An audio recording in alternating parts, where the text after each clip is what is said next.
ఇశ్రాయేలు కాపరి విశ్వముని ఊపిరి, ఇశ్రాయేలు కాపరి విశ్వముని ఊపిరి. పరలోక సారథి ప్రభునా వారధి, పరలోక సారథి ప్రభునా వారధి, యేసు నా రథ సారథి, నా హృదయ కాపరి. ఇశ్రాయేలు కాపరి విశ్వముని ఊపిరి, ఇశ్రాయేలు కాపరి విశ్వముని ఊపిరి.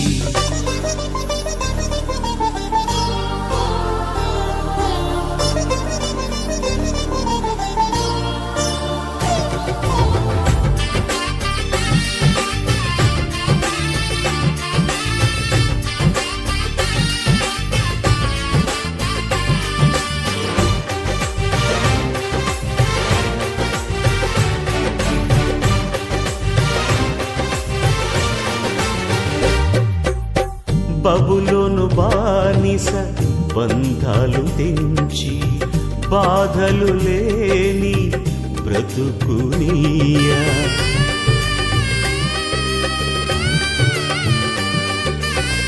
బబులోను బానిస బంధాలు తెంచి, బాధలు లేని బ్రతుకునియా. సిలువ కాటాలో శ్రమల కౌగిటిలో, సిలువ కాటాలో శ్రమల కౌగిటిలో, రక్తము కాచి రక్షణనిచ్చిన నా యేసయ్య, నీ రక్తము కాచి రక్షణనిచ్చిన నా యేసయ్య.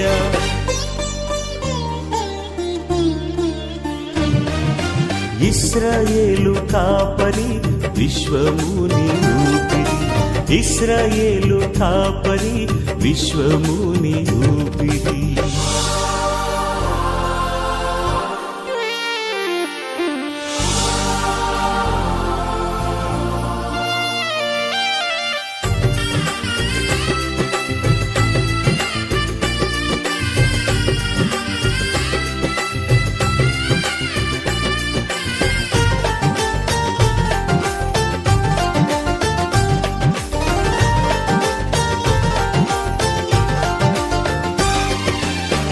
ఆత్మీయ ఇశ్రాయేలీల ఆశ్రయము యేసి, అభిషేకంతో ఆధిక్య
ఇంకనూ నా తండ్రి ప్రభావ జీవంలో ప్రభావ మేము కొనసాగుతుండగా మీ యొక్క సన్నిధి కాంతిలో మమ్మల్ని ప్రకాశింపజేస్తున్నాను. మా యొక్క జీవితాలలో ఎన్నో మేలులు చేస్తున్నాం. అద్భుత కార్యాలు జరిగిస్తున్నది కొనసాగా వారి భావనను బట్టి మీ కార్యక్రమానికి వస్తున్నాము. అభిషేక్ని భావనను మీరు దీవించి ప్రభావం ఇచ్చినటువంటి ఆ యొక్క స్వాస్యాన్ని బట్టి మీకు వందనాలు ఆయన. నా తండ్రి ప్రభావ గర్భఫలము యెహోవా ఇచ్చి బహుమానము, ఈ స్వాస్యంగా ఇచ్చినటువంటి యొక్క బహుమతులు ఈ బిడ్డలు నాయన ప్రభావ యాక్సెప్ట్ చేసుకొని వారి జీవితకాలం అంతా కూడా నాయన మీకు కృతజ్ఞతగా ఉండేటప్పుడు నా తండ్రి ప్రభావ పిల్లల యొక్క విస్తారమైన కృతజ్ఞతలు అనుభవించుకొని ప్రారంభిస్తున్నాను. ఇంతవరకు ఈ బిడ్డ జీవితంలోనూ నాయన తన భర్త జీవితంలో కూడా చేసినటువంటి మేళ్ళకై వందనాలు. నా తండ్రి చిన్న కుమారుని మీరు ఇచ్చి ఉంటున్నారు. ఆయన నాయన ఆ బిడ్డ ప్రభా నాయన ఈ యొక్క లోకంలో నాయన ఈ బిడ్డగా తన చిన్ననాటి నుంచి నాయన వాక్యంలో పెరుగుతున్నాయన తల్లిదండ్రులు కూడా మాట్లాడే ప్రభా మరి ఆయత్తపరిచినైనా ఎక్కువగా నీలో పెంచుటకు మనం గ్రహించండి ఎల్లవేళలా మీ యొక్క దూతం మీ ప్రభా ప్రార్థనైనా మీరే ఆది అంతమే నడిపించండి చేరి వచ్చిన ప్రతి బిడ్డని ఆశ్రయించండి నాయన ఇక్కడ ఈ బిడ్డను పరిచర్య చేస్తున్న ప్రతి బిడ్డను కూడా నాయన మీకు దీవించి ఆశ్రయించి ఆ యొక్క బహుమతిని వాళ్ళకి అనుగ్రహించమని ప్రార్థిస్తున్నాను నాయన మరి ఈ యొక్క కార్యక్రమం అంటే విధంగా మీరు మహిమకరంగా జరిపించుకోమని ప్రార్థిస్తున్నాను నామంలో ప్రార్థిస్తున్నాను తండ్రి.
దేవుని నామమునకు మహిమ కలుగాక.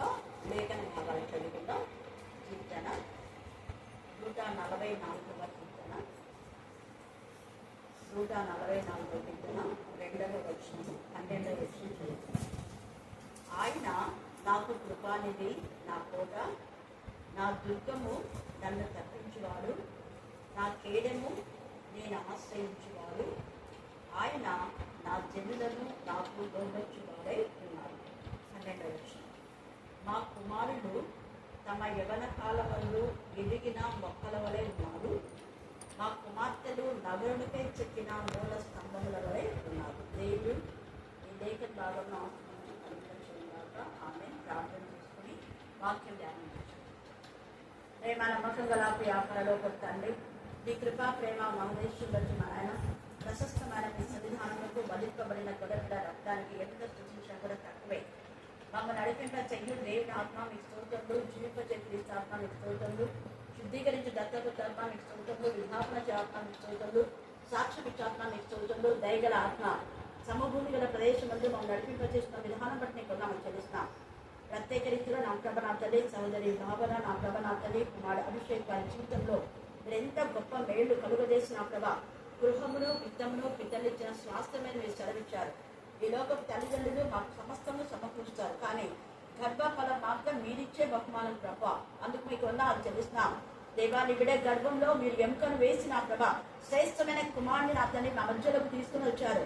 అందుకు మీకు వందనాలు, స్థుతులు, స్తోత్రం చెల్లించుకుంటున్నాం. మరి ప్రత్యేక రీతిలో నా ప్రభ నా తండ్రి మీ కుటుంబం మా తండ్రి దేవా, మరి అన్నను బట్టి నా ప్రభ నా తండ్రి, సహోదరి భుజలను బట్టి వారికి ఇచ్చినటువంటి నా తండ్రి మనవడు మా తండ్రి దేవా, మీ కృపలో మా తండ్రి దేవా కుమారుని మీ కరుణాపీఠంలో ఎత్తిపడుతున్నాం. దేవా నా ప్రభా తల్లిదండ్రుల యొక్క ఆశీర్వాదాలు, పిల్లల ఆశీర్వాదాలు, పెద్దల ఆశీర్వాదాలతో ఆ కుమారుని మీరు నింపమని ప్రార్థిస్తున్నాం. దేవా ఆ కుమారుని నా ప్రభా మీరు ఇచ్చిన విధానం బట్టి స్థుతి చెల్లిస్తూ స్థుతులు చెల్లించడానికి కృతజ్ఞత కూర్చంలో దేవా పాలు పొందిన ప్రతి ఒక్కరిని మీరు ఆశ్రయించమని ప్రార్థిస్తున్నాం. దేవా భావన వారి యొక్క వంశీకులను, సహోదరు నా ప్రభ నా తండ్రి అభిషేక్ వారి యొక్క వంశీకులను ప్రత్యేక రీతిలో మీరు ఆశ్రయించమని ప్రార్థిస్తున్నాం. వచ్చిన ప్రతి బిడ్డ పైన మీ గాయపనస్తం తోడుగా ఉంచండి. దేవా ఈ వాక్యం మా ప్రభ నా తండ్రి అందరి జీవితాల్లో మీరు ఫలింపచేయండి. ఈ మధ్యాహ్నం వేళ నాకును మాకును అందరికీ మీరు కృపా నిధిగా ఉంటున్నందుకు నీకు ఆచరిస్తున్నాం. దేవా మీకే స్తోత్రం, మీకే స్తోత్రం, మీకే స్తోత్రం, మీకే స్తోత్రం, మీకే స్తోత్రం. చదవన లేఖన భాగం ఆశించి విరిచిన అందరి జీవితాలు మీరు ఫలింపచేయండి. మీ నామంలోనే సంపూర్ణమైన సంతోషం, సమాధానం, నెమ్మది, స్వస్థత. మీ నామంలోనే నజరేయుడైన యేసు నామంలో సంపూర్ణమైన నా ప్రభ ఆనందం, ఆదరణ, ఆశీర్వాదం మాత్రం దేవ అభివృద్ధి కలుగజేసే దేవుడు నాయన. నజరేయుడైన యేసు నామంలోనే ఘనమైన నా ప్రభ నా తల్లి విజయాన్ని నా ప్రభ మీరు ఇచ్చే దేవుడు. నజరేయుడైన యేసు నామంలోనే జ్ఞానాన్ని, బలాన్ని, శక్తిని, మహిమను, ఘనత, పరిశుద్ధత, ప్రభావం ఇచ్చే దేవుడు అని మేము స్థుతిస్తూ దేవా ఈ కార్యక్రమాంతిని కూడా ఆది అంతమై ఉండి బిడ్డ నా ప్రభ నా తండ్రి మరి ఉయ్యాలలో వేయబోతుండగా మీ చేతులలో దేవా బిడ్డను మీరు లాలించి పాలించి నా తండ్రి దేవా నీకు మహిమకరమైన కుమారుగా పెంచడానికి జ్ఞానాన్ని, వివేకాన్ని తండ్రి తల్లి అనే ఎకబేదికి ఇచ్చిన జ్ఞానాన్ని, తల్లి మరీకి ఇచ్చిన జ్ఞానం నా ప్రభ దేవ నా ప్రభ నా తండ్రి వినయకే లోయకి ఇచ్చినటువంటి జ్ఞానం, వివేకాన్ని, సమయస్ఫూర్తిని, చాతుడి అనే తండ్రి దేవా భావనకు మీరు దయచేయమని నా యేసు నామంన ఆమె పక్షంగా సహకరించిన ప్రతి బిడ్డను ఆశీర్వదించి బలపరిచి మీ నెమ్మదితో నింపి వారందరికీ మీరు కృపానిధిగా ఉండబోతున్నందుకు నేను స్తుతిస్తూ నా జ్యేష్ఠంగా ప్రార్థిస్తున్నాం తండ్రి. ఆమేన్, ఆమేన్, ఆమేన్. దేవుని నామమునకు మహిమ కలుగాక. చదవన్న లేఖన భాగాన్ని మనం జ్ఞాపకం చేసుకుంటే 144వ కీర్తన దావీదు అనుభూతిగా చివరి గడియల్లో రాసినటువంటి కీర్తన. అంటే అప్పటికి ఆయన కుమారులు మనవలు కూడా వచ్చిండొచ్చు.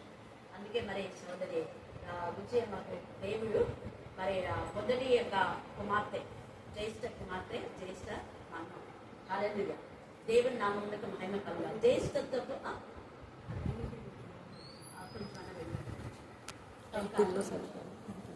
కాబట్టి జ్యేష్ఠత్వపు యొక్క పిల్లలు చాలా బ్లెస్సెడ్గా ఉంటారు.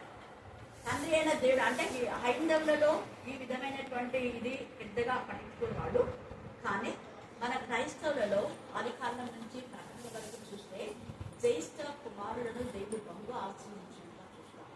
జ్యేష్ఠత్వ యొక్క హక్కు మరి సదేమందు ఆ కుమారుడు కూడా జ్యేష్ఠత్వ హక్కును దేవుడు దయచేయడం. అలాగనే మనం మామూలుగా తల్లిదండ్రులైనటువంటి వాళ్ళు మనకు విద్యను, ఆస్తులు, అంతస్తులు ఏమేమో ఇస్తారు ఈ లోకంలో చెప్తుగా. కానీ వాళ్ళు ఇచ్చేటటువంటి అన్నిటికంటే కూడా తండ్రి అయిన దేవుడు ఎవరి ద్వారా మనం ఎన్ని కోట్లు ఆస్తి పెట్టినా కూడా మనకి ఇచ్చినప్పుడు విద్య అన్ని పెడితే కూడా గర్భఫలం అనేది రాదు. ఎందుకు అంటే ఎంత ఒకవేళ ఆ భార్య భర్తలు ఉన్నప్పటికీ కూడా గర్భఫలం యెహోవా ఇచ్చే బహుమానం అన్నాము. ఎందుకంటే తండ్రి అయిన దేవుడు వాళ్ళ గర్భంలో ఎముకలు వేస్తేనే ఆ పిల్లలు ఎదుగుతూ ఉంటారు. ప్రసంగి 11లో తేజగా మాట రాయబడింది, చూడాలి గర్భంలో ఎముకలు ఏ రీతిగా ఎదుగునో నీకు రాయబడింది. కొన్నిసార్లు డాక్టర్లు కూడా అనుభవపడ్డది ఉంటారు. ఈ ఎముక అనే మాట ప్రత్యేకంగా స్పెసిఫిక్ గా చెప్పాడు అంటే ఇది హైందవ వాళ్లకు అర్థం కాదు. తండ్రి అనే దేవుడు వేసిన ఈ యొక్క ఎముక ఎప్పటిదాకా ఉంటుందంటే నిత్య జీవంలో అది మరలా పునరుద్ధాన శక్తిని జీవింప చేయడానికి. మానవుని శరీరం అంతా కుళ్ళి కుసించిపోయి భూమికి మట్టి అయిపోయినా ఎముకలు ఎన్ని వేల కోట్ల సంవత్సరాలు అలాగే ఉంటాయి. మళ్ళీ అదే ఎముకలతో మళ్ళీ మన తండ్రి అనే జన్మని చూస్తాం. అందుకని ఏమంటాడు, ఇలాగ నా చర్మం చింటిపోయినా కూడా ఎముకలతో నేను అదేమి చూస్తానని చెప్పాడు. మరి ఈ సమయమందు కృపానిధి అంటే దేవుని యొక్క స్వాస్థ్యాన్ని మనం చూస్తున్నాం. అదే కృపానిధి. ఎంత ఆస్తి అంతస్తు ఉన్నా పిల్లలు లేకపోతే కొత్తగా ఉంటుంది. మరి కాబట్టి శ్రేష్టమైన కుమారుని భావించాడు దేవుడు. మరి కుమారుడు దేవుని యొక్క కృప చొప్పున ఇచ్చాడు. ఆ దేవుని యొక్క కృపానిధి అని కూడా మనం చెప్పుకోవచ్చు. ఆయన ఈ కుమారుడికి దుర్గంగా ఉంటాడు, ప్రతి విషయంలో తప్పించేవాడుగా ఉంటాడు. కొంతమంది పిల్లలు నాకు చెప్తుంటారు, మీరు ప్రార్థన చేసే విషయంలో పిల్లలకు కొన్నిసార్లు కింద ఉన్నా కూడా వాళ్ళకి హాని జరగకుండా నాకు షేర్ చేసిన వాళ్ళు చాలా ఉన్నారు. మంచం మీద పిల్లలు కొంచెం వయసు అయినప్పుడు పట్టుకుంటారు అన్న కూడా ఆటంకం కలగకుండా దేవుడు పిల్లలు కాపాడుకుంటే ఇలాగా. అందుకే దేవుడే వాళ్ళను దుర్గంగా ఉండి ప్రతి విషయంలో తప్పిస్తూ ఉంటాడు. అనేకమైన పిల్లలకు వచ్చే చిన్న చిన్న శోధనల నుంచి, చిన్న చిన్న జ్వరాలు, అనారోగ్యాల నుంచి దేవుడు కాపాడుతున్నాడు. అయితే అలాగా దేవుడి యొక్క కృప మనలో ఉండాలి అంటే ముఖ్యంగా భావన చేయవలసింది ఏంటంటే పాలిస్తూ వాక్యం చెప్పాలి. అదే నేను అనుకుంటున్నాను. పాలిచ్చేటప్పుడంతా వాక్యం చెప్తూనే, బియ్యాలు ఊపేటప్పుడు వాక్యంలో, ఎత్తుకున్నప్పుడు మరి పిల్లలు ఇంకా కొంచెం పెద్దగా చల్లాక అవి ఇవన్నీ చెప్పేటప్పుడు ఎప్పుడైనా కూడా మన పిల్లలు వాక్యంతోనే వాళ్ళని పెంచినప్పుడు ఎంత దేవుడికి మహిమకరంగా పిల్లలు చేయగలుగుతారు. కొంతమంది తల్లులు భోజనం పెట్టుకుంటే చందమామ రావే, జాబిలి రాగలుగుతారు. అది రాదు కోళ్ళు. కానీ మనకు దేవుని పిల్లలుగా ఎప్పుడు వాక్యంలోనే పిల్లలు పెంచితే ఆ గర్భఫలం యొక్క వచ్చే బహుమానం. కాబట్టి ఆ పిల్లలు ఎలాగ అవుతారు వాక్యంలో పెంచినప్పుడు అంటే, మా కుమారుడు తమ యవన కాలం నుండి ఎదిగిన మొక్కల వెంట రోజుకి ఎదిగే చూపుతారు. ఎంత ఎదుగుదల కావాలో అంత ఎదుగుదల దేవుడిస్తారు. అందుకని మొదటి పేరు 2లో కూడా నిర్మలమైన వాక్యం అనే పాల వల్ల ఎదుగు నిమిత్తమే రాయబడినారు. పిల్లలు ఎదగాలి అంటే శారీరకమైన ఎదుగుదల కంటే ఆత్మీయమైన ఎదుగుదల చాలా ప్రాముఖ్యమైనది. అలా ఆత్మీయంగా బాల్య వయసులోనే యేసయ్య జ్ఞానమెందు వయసు దేవుని తెలియదు మనుషులు ఎందుకు తెలిపాలని మన Luka 2:52 చూస్తాం. అలాగే నిర్గమ 3లో చూస్తే తల్లి ఎక్కవేలు ఎంత జాగ్రత్తగా ఆ కుమారుడు పెంచింది. కాబట్టి ఆ జనములను నిజంగా దేవుడు లోబర్చి ఆ జనంలో ఒక మంచి లీడర్గా మోషేని దేవుడు వాడుతున్నాడు. ఇక్కడ కూడా అదే మాట ఉంది. వీళ్ళకి మనం చదివినప్పుడు 2వ వచనంలో ఆయన నా జనులను నాకు లోబర్చు వాడైన నా జనులు అనే మాటలో ప్రతి తల్లికి వాళ్ళ పిల్లలను దేవుని లోబడేలా చేస్తారు. తల్లిదండ్రులకు లోబడే జీవితం పిల్లలకు రావాలంటే పిల్లలు చిన్నప్పటి నుంచి వాక్యం అనే బాధ్యత పెంచుకోవాలి. దేవుని భయభక్తి గల బిడ్డలు ఖచ్చితంగా తల్లిదండ్రులకు విధేయతగా ఉంటారు. యెహోవా యందు భయభక్తి కలిగినటువంటి పిల్లలు తల్లిదండ్రులు ఆనర్ చేస్తారు. ఎందుకంటే ఆ మార్గంలో మనం పెంచాం కాబట్టి. వాక్యానుసారంగా లేకపోతేనే పిల్లలు రెగ్యులర్స్గా తయారవుతుంటారు. నిజంగా భావన కార్యాన్ని మరి సరిగ్గా కూడా యెహోవా చేత ఉపదేశం పొందిన పిల్లలు తల్లికి వివేకస్తుడి తల్లి గురించి చెప్తుంటారు. అమ్మ అమ్మ అమ్మ పేరు గురించి సరిగ్గా అమ్మ ఎంత ఏడ్చేదో భావన వివాహం చేస్తుంది తల్లిగా. కానీ అక్కడ కన్నీటి అంతా దేవుడు తెచ్చి రోజు సంతోషంతో దేవుడి కుటుంబాన్ని నింపాడు. అందుకనే ఎదిగేటటువంటి కుమారుగా దేవుడి కుమార్ని ఆశీర్వదించున్నాక, అలాగనే దేవుడి యొక్క మహిమకరంగా వాడబడగా దేవుడి కుమార్ని ఆశీర్వదించున్నాక, మళ్ళీ తల్లి అయినటువంటి లోయలో వివేకుడు అంటే అవ్వలో తిమోతి వాళ్ళ అవ్వలో విశ్వాసం ఉంది. ఆ విశ్వాసము తల్లిలో వచ్చింది. తల్లి నుంచి మనకు వచ్చింది. సేమ్ సోదరి విజయం యొక్క విశ్వాసం మరి అన్నలు భాస్కర్ ఎంత దైవజనులు అంటే ఎంతగానో మరి ఆదేశిస్తుంటారు, ఆహ్వానిస్తుంటారు. అనేక గృహానికి వచ్చి వెళ్ళినటువంటి గృహం ఇది. అనేకులకు వాక్యం పంచిపెట్టినటువంటి గృహం. మరి ఆశీర్వాదాలన్నీ సోదరు విజయం నుంచి మరి భావం నుంచి వాళ్ళ కుమారునికి దేవుడు స్వతంత్రించుకునేలా మరి చేశారు. అందుకే మామూలుగా అయితే దేవునికి నైవేద్యం లేని వాళ్ళు ఏదో ఒక విధానంలో పదాలు అంటారు చేస్తున్నారు. కానీ ఇంతగా వాక్యంలో మరి ఈ కార్యక్రమం జరిగించడం దేవుడి యొక్క కృప. అందుకనే వచ్చిన వారందరూ కూడా దేవుడికి విహానిగానే ఉంటాడు. మరి దేవుడు సమస్తమైన ఈవులను అనుగ్రహించలేడు. ఎక్కడ చేరిన వారి బంధువులు అక్షులు కూడా వాళ్ళ తదనంతరం వారి పిల్లలు కూడా ఆశ్చర్యకరంగా ఉంటారు. అందుకే ఆయన కృపానిధిగా మరి ఆయన చేతులలో ఈ కృపాన్ని పెంచి తండ్రి కుమార తీగ దేవుని దినంలో ఆ బిడ్డను ఆశీర్వదించాక ఆమె ఆమె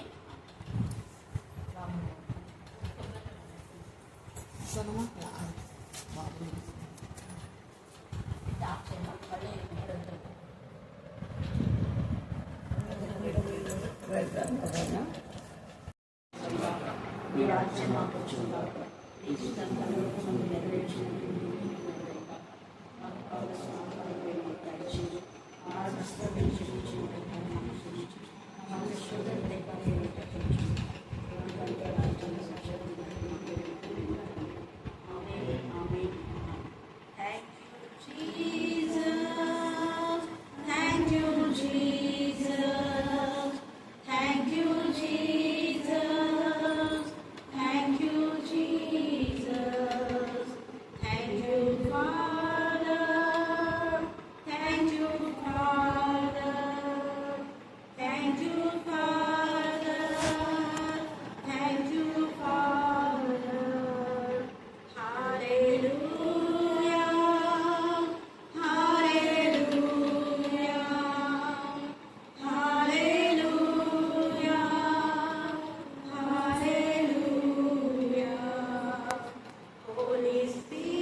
అడవి ఉల్లసించి కస్తూరి పుష్పం వల్ల పోయిను. అది బహుగా పోయొచ్చు ఉల్లసించి సంగీతములు పాడును. లెబానోను సౌందర్యము దానికి కలుగును. కర్మేలు సొగసు దాచుకుందును. అవి యెహోవా మహిమను మన దేవుని తేజస్సును చూచును. దేవుడి వాక్య భాగం గురించి ఆశించిన ఆమె ఈ ఒకటి నుంచి ఇప్పుడు చదివిన వచనాలు నువ్వు దేవరాజుని కండక్ట్ చేయాలి.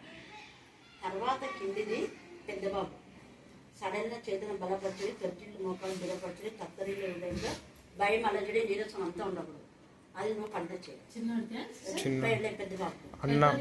పెద్దబాబు సడలిన చేతులను బలపరిచి తొట్టిళ్ళు మోకాలు దిగపరిచి తత్తరిలు కదిలితే ఇట్లా భయపడక ధైర్యం ప్రతిదినం చేయడం దేవుడు చేయడం తగిన ప్రతీకారంలో ఆయన చేయని ఆయన వచ్చి తానే మిమ్మల్ని రక్షించింది. గొప్ప ప్రమాదం నుంచి దేవుడు కాపాడాలి. ఆ కిందిది తర్వాత చిన్నోడు పాపకైతే ఏవో నిత్య ఆనందం అంటారు. ఎంతో హ్యాపీ ఉంటుంది. ఇది చదువుకోండి. ప్రేమ నమ్మకం గల ప్రియ పరలోక తండ్రి, మీ కృపా ప్రేమ మహదేశం బట్టి మా నాయన ప్రశస్తమైన మీ సన్నిధానంలో వదిలిపబడిన కొరకుల రక్తాన్ని బట్టి మీకు ఎంతగానో వందనాలు స్థుతులు స్తోత్రం చెల్లించుకుంటున్నాం. దేవా నా ప్రభ నా తల్లి శరీరం చేతులు బలపరిచే దేవుడు తండ్రి మరి పెద్ద కుమార్ని చిన్న కుమార్ని మీరు బలపరిచి ధైర్యపరచండి. పెద్ద పాపలో వాళ్ళతో నిత్య సంతోషం మీరు దాయిచేయండి. కమల దేవరాజ్ వారికి మరొక సంవత్సరం వారి వైభవిక జీవితంలో మీరు ఆస్వాదించుండగా పరిశుద్ధ ఆత్మతో శక్తి నింపి కర్మేలు చారులకున్న సొగసు వారిద్దరికి మీరు దాయిచేయండి. దేవా ఇద్దరికి ఏకాత్మ ఏకమైన శేఖభావం దాయిచేయండి. సమస్త జ్ఞానించిన దేవుడి సమాధానం దాయిచేయండి. నిశ్చితమైతే సంవత్సరంలో దేవురాజు ప్రమోషన్ దాయిచేయండి. ప్రభావం దేవుని అనుగ్రహించండి. జ్ఞాపకం చేసుకొని కష్టం యథార్థంగా పనిచేసినప్పుడు మీ కృప నెమ్మది మద్దతి కృంభరింపచేయండి. మనుష్యాత్మ అతమ గర్జించి పాతలాగా బంధించబడి దేవారి కనికరంతో నింపండి. మీ కృపతో నింపండి, దయతో నింపండి, జాలితో నింపమని ప్రార్థిస్తున్నాం. గాడ్ సోతం నాయన కనికరించండి, కృప దాయించండి, కృప దాయించండి, కృప దాయించండి, కృప దాయించండి, కృప దాయించండి.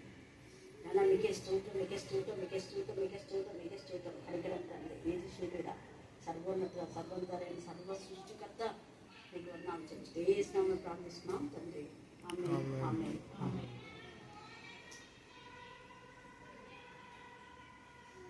గాడ్ చేసిన ఇవి మాత్రం మీరు కంటెక్ట్ చేయాలి. అది ఈ వెడ్డింగ్కు ఆ రోజు గీయాల్సిన వాక్యం ఈరోజు ఇచ్చారు.